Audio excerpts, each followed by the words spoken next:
ომით დაზარალებულ მოსახლეობაში ყველაზე გავრცელებული ფსიქიკური პრობლემა დეპრესია, შფოთვა და ტრაუმის შემდგომი აშლილობა.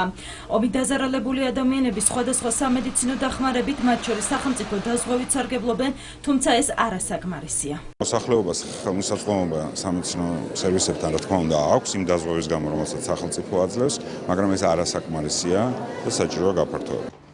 სახელმწიფოში ფსიქიკური ჯანმრთელობის უზრუნველყოფისათვის პროგრამა არსებობს, თუმცა ამ პროგრამით მხოლოდ ის ადამიანები სარგებლობენ, რომლებიც აღრიცხვაზე არიან აყვანილი და შესაბამისი პროფილის დიაგნოზი სპეციალისტების მიერ აქვთ დასმული.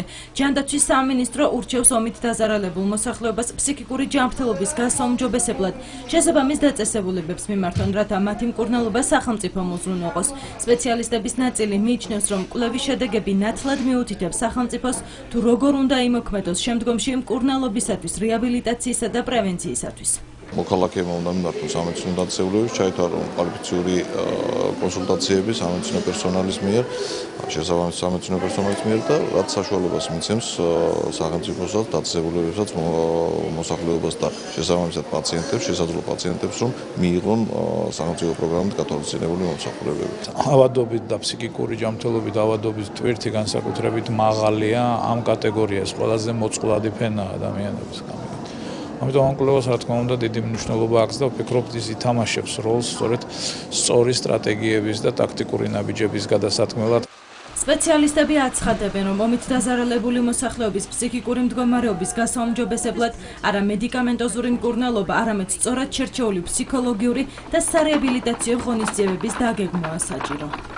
უნდა აირჩეს ის სერვისები, რომლის განვითარება საჭირო პირველ ეტაპზე, რომ ესეთი მაღალი ხარისხის, მაღალი სიმძიმის ფსიქიკური აშლილობების მოგვარება შევძლოთ და შემდეგ ასევე დასაპრიორიტეტირებელია ადამიანთა გადამზადება და პროფესიული სწავლება, რომ სწორედ დაგეგმონ ჩარევა, ინტერვენცია, არ მოახდინონ პრობლემის მედიკალიზაცია და პირიქით მიეხმარონ ინდივიდს, ოჯახსა თუ თემს პრობლემების დაძლევაში.